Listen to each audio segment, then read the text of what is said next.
হচ্ছে রজব এবং রমজান মাসের মধ্যবর্তী স্থান, মধ্যবর্তী মাস।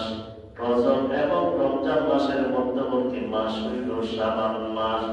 এই শাবান মাসে আল্লাহ পাক রব্বুল আলামিনের নিকট বান্দার সকল নেক আমলগুলো পেশ করা হয়। সুবহানাল্লাহ।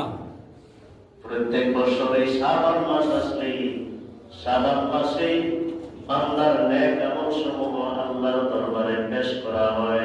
তাই আমি নবীও চাই এমন অবস্থায় আমার নেক আমলটা আল্লাহর দরবারে পেশ করাবো, সেই অবস্থায়, যে অবস্থায় আমি থাকবো রোজাদার। এই জন্য শাবান মাসে বেশি বেশি নফল রোজা রাখি। এই জন্য শাবান মাসে নফল ইবাদত বন্দেগী করি, যাতে করে আমার আমল নামাটা আল্লাহর দরবারে ইবাদত অবস্থায় পেশ করা হয়। এই জন্য এই হাদিস থেকে আমরা বুঝলাম এই শাবান মাসে বেশি বেশি নফল বন্দেগী করা দরকার আছে না? আমাদের আমল সমূহ আল্লাহর দরবারে পেশ করা হোক, এমন অবস্থায় পেশ করা হোক যে অবস্থায় আমরা থাকবো নামাজরত অবস্থায়। এমন অবস্থায় আমাদের আমল সমূহ আল্লাহর দরবারে পেশ করা হোক যে অবস্থায় আমি থাকবো রোজাদার। ঠিক কিনা বলেন? রোজাদার অবস্থায়, নামাজরত অবস্থায়, এই অবস্থায় যদি আমাদের আমল নামা সমূহ আল্লাহর দরবারে পেশ করা হয়, আমাদের জন্য কি ভালো হবে না খারাপ হবে? ভালো হবে।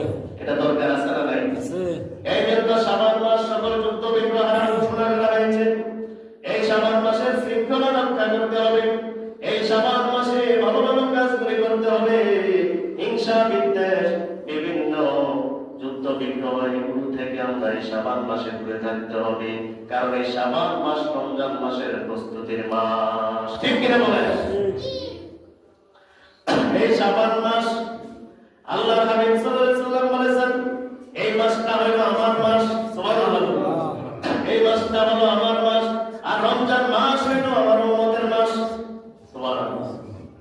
শাবান শাহরি ওয়া রমাদান উম্মতি।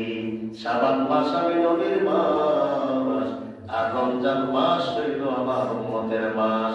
ফারাজাহু শাহরুল্লাহ। রজব মাস হইল আল্লাহর মাস। এই শাবান মাসে আল্লাহ পাক রব্বুল আলামিন অসংখ্য মানুষদের জীবনের গুনাহ মাফ করে দিবেন।